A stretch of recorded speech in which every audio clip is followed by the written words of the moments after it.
MDയുടേത് പല്ലുള്ള രാഷ്ട്രീയ വിമർശനം, മൂർച്ചയുള്ള ശബ്ദം. ബിഷപ്പ് ഗീവർഗീസ് മാർ കൂറിലോസ്.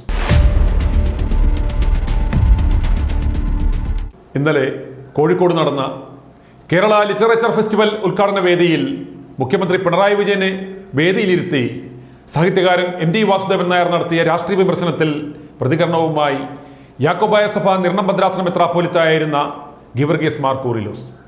ഒത്തിരി നാളുകൾക്ക് ശേഷമാണ് ഒരു പ്രമുഖ സാംസ്കാരിക നായകനിൽ നിന്ന് പല്ലുള്ള മൂർച്ചയുള്ള ഒരു രാഷ്ട്രീയ വിമർശനം കേൾക്കുന്നത് എന്ന് അദ്ദേഹം ITV ന്യൂസിനോട് പറഞ്ഞു. MD ഇന്നലെ നടത്തിയ പ്രസ്താവന അടുത്ത കാലത്ത് സാംസ്കാരിക കേരളം കേട്ട ഏറ്റവും ശക്തമായ, ഏറ്റവും മൂർച്ചയുള്ള ഒരു രാഷ്ട്രീയ വിമർശനമായിട്ടാണ് ഞാൻ കാണുന്നത്. വ്യക്തികളെ അതിനകത്ത് പരാമർശിച്ചിട്ടില്ല എന്നുള്ളത് അദ്ദേഹത്തിന്റെ മഹത്വമാണ്. സാധാരണ പറയാറുണ്ടല്ലോ, small people discuss people, great minds discuss ideas. അദ്ദേഹം ആശയങ്ങളുടെ തലത്തിൽ നിന്നാണ് സംസാരിച്ചത്. പക്ഷെ അത് ഇന്നത്തെ ദേശീയ സംസ്ഥാന രാഷ്ട്രീയ സാഹചര്യങ്ങളിലൊക്കെ വളരെ പ്രസക്തമായ നിരീക്ഷണങ്ങളാണ് അദ്ദേഹം നടത്തിയത്. അതെ, അത് എല്ലാവർക്കും തങ്ങളെ കുറിച്ചാണ് പരാമർശിച്ചെന്നൊരു തോന്നൽ ഉളവാക്കി. അധികാരത്തിലുള്ള എല്ലാവർക്കും അത് കൊള്ളുന്ന, അവരെ സ്പർശിക്കുന്ന തലത്തിലാണ് അദ്ദേഹത്തിന്റെ വിമർശനം ഉണ്ടായിരിക്കുന്നത്. അധികാരം ജനസേവനത്തിനുള്ളതാണെന്നുള്ള തിരിച്ചറിവ് നഷ്ടപ്പെട്ട ഒരു കാലത്താണ് നാം ജീവിക്കുന്നത്. അധികാരം ദൂഷിപ്പിക്കുന്നു, അമിതാധികാരം അമിതമായി ദൂഷിപ്പിക്കുന്നു എന്നുള്ള ആ ചൊല്ല് അന്വർത്ഥമാകുന്ന ഒരു കാലത്താണ് നാം ജീവിക്കുന്നത്. അത് കേന്ദ്രത്തിലായാലും സംസ്ഥാനത്തിലായാലും പ്രാദേശിക തലത്തിലായാലും രാഷ്ട്രീയ രംഗത്തും സഭാരംഗത്തും ഒക്കെ ഇന്ന് വളരെ പ്രസക്തമായ ഒരു നിരീക്ഷണവും വിമർശനവുമാണ് അദ്ദേഹം നടത്തിയിരിക്കുന്നത്.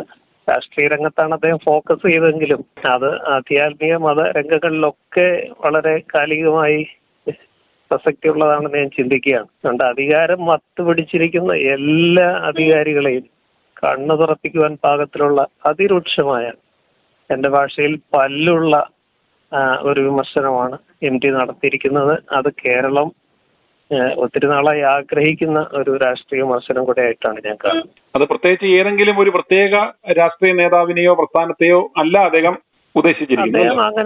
അദ്ദേഹം അങ്ങനെ ആരെയും അങ്ങനെ ലക്ഷ്യം വെക്കുന്ന ഒരാളല്ല. അത് അദ്ദേഹത്തിന്റെ മഹത്വമായിട്ട് ഞാൻ തിരിച്ചറിയുന്ന ആളാണ്.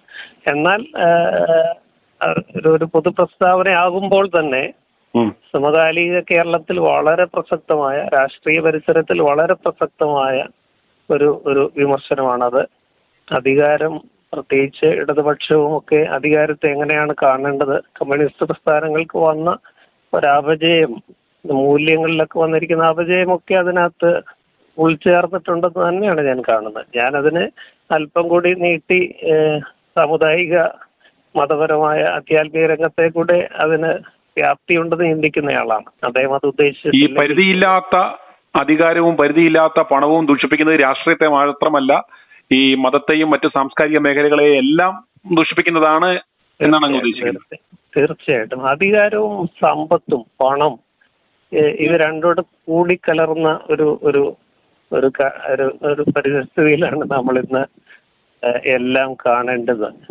ഈ അധികാരവും പണവും തമ്മിൽ അതുപോലെ അഭേദ്യമായ ഒരു ബന്ധം സ്ഥാപിക്കപ്പെട്ടിരിക്കുന്നു. പണം എന്ന് പറഞ്ഞാൽ വെറും പണമല്ല, സമ്പത്ത് അല്ലെ. വേദപുസ്തകം മാമോൻ എന്നൊക്കെ പറയുന്നു അമിത സമ്പത്തിന്റെ ദുർമേധസ്.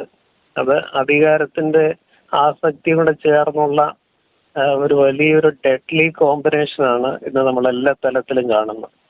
അവിടെയൊക്കെ കുറുക്കിക്കൊള്ളുന്ന ഒരു രാഷ്ട്രീയ അമ്പായിട്ടാണ് ഞാൻ MDയുടെ വാക്കുകളെ കാണുന്നത്. അതായത് ജനങ്ങളുടെ മനസ്സിലേക്ക് കടക്കാൻ പാകത്തക്ക തരത്തിൽ ഇത്തരം വിമർശനങ്ങൾ നടത്തേണ്ടുന്ന ഈ സാംസ്കാരിക നായകർ എന്ന് നമ്മൾ വിശേഷിപ്പിക്കുന്ന ആളുകൾ പലപ്പോഴും ഇത്തരം കാര്യങ്ങൾ കാണുമ്പോൾ അവർ വെറും ഡഫ് ആൻഡ് ഡംബായി പോകുന്നതായി അങ്ങേക്ക് തോന്നുന്നുണ്ടോ? അതിൽ MD ഇത്തരം ഒരു വിമർശനം നടത്തിയതിനോട് എന്ത് തോന്നുന്നു? അതുകൊണ്ട് ഞാൻ പറയുന്നത് വളരെ പ്രാധാന്യമുള്ളൊരു സമയത്തും കാലത്തുമാണ് അദ്ദേഹത്തിന്റെ വിമർശനം വന്നിരിക്കുന്നത്. ഒറ്റപ്പെട്ട ശബ്ദങ്ങൾ അവിടെ ഇവിടെ നിന്നൊക്കെ എല്ലാ കാലത്തും ഉണ്ടാകുന്നുണ്ട്.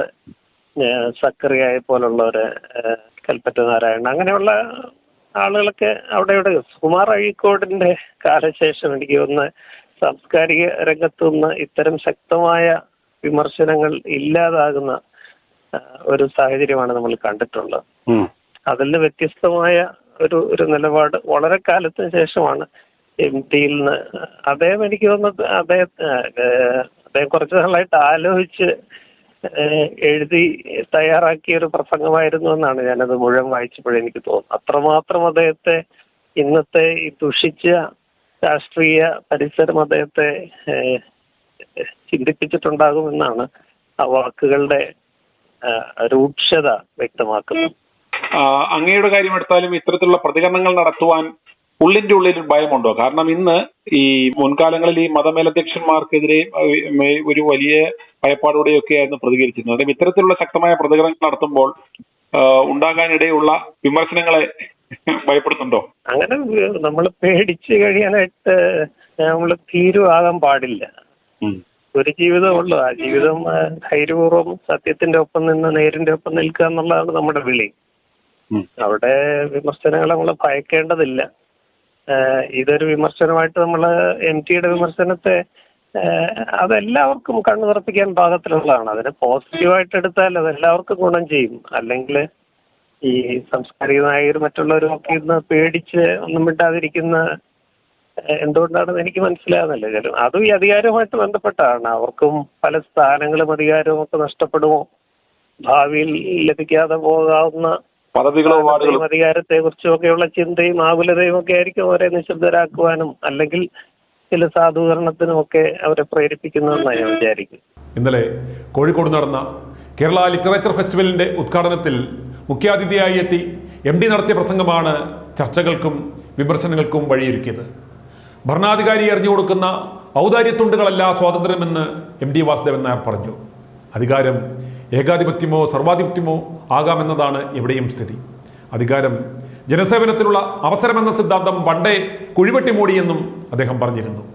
നയിക്കുവാൻ ഏതാനും പേരും നയിക്കപ്പെടാൻ അനേകരും എന്ന പഴയ സങ്കല്പത്തെ മാറ്റിയെടുക്കുവാൻ EMS എന്നും ശ്രമിച്ചെന്നും നേതൃപൂജകളിലൊന്നും അദ്ദേഹത്തെ കാണാതിരുന്നത് അതുകൊണ്ടാണെന്നും ഉദ്ഘാടകനായ മുഖ്യമന്ത്രി പിണറായി വിജയന്റെ സാന്നിധ്യത്തിൽ MD പറഞ്ഞിരുന്നു.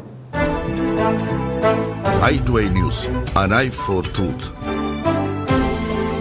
i2i News സബ്സ്ക്രൈബ് ചെയ്തിട്ടില്ലാത്തവർ ഇപ്പോൾ തന്നെ സബ്സ്ക്രൈബ് ചെയ്യുക.